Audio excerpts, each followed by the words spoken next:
بسم اللہ الرحمن الرحیم۔ حضور صلی اللہ تعالی علیہ وسلم جب معراج کے سفر پر گئے، مسجد حرم سے مسجد اقصی اور ساتوں آسمانوں کی سیر کی، جنت دیکھی، دوزخ دیکھی اور اس کے بعد اللہ رب العزت کے دیدار سے مشرف ہوئے۔ حضور جب واپس آنے کے بعد یہ بات جب لوگوں سے کہی تو کسی نے ان کی بات پر یقین نہیں کیا۔ جب یہ بات ابو جہل تک پہنچی تو وہ سن کر مذاق اڑانے لگا اور حضرت ابوبکر صدیق رضی اللہ تعالیٰ عنہ کے پاس جا کر کہا کہ اے ابو بکر، بتلاؤ کہ کیا کوئی شخص اپنے بستر سے ایک لمحے میں مسجد حرم سے لے کے مسجد اقصی اور ساتوں آسمانوں کا سفر طے کر سکتا ہے؟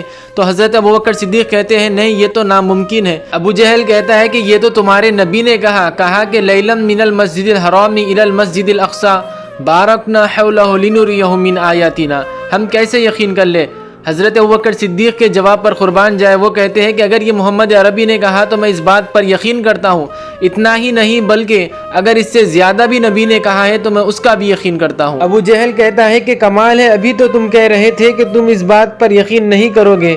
ابوبکر صدیق رضی اللہ تعالیٰ عنہ فرماتے ہیں کہ ہاں، میں اب بھی کہتا ہوں کہ کوئی دوسرا اگر یہ بات کہتا تو میں یقین نہیں کرتا، لیکن محمد عربی نے یہ کہا ہے تو میں اس بات پر یقین کرتا ہوں۔ اور علماء نے لکھا ہے کہ یہی وہ بات تھی جس کی وجہ سے حضور نے آپ کو صدیق کا لقب عطا کیا۔ دوستو، یہ ہوتا ہے ایمان۔ اللہ رب العزت ہم سب کے ایمان کو مضبوط رکھے۔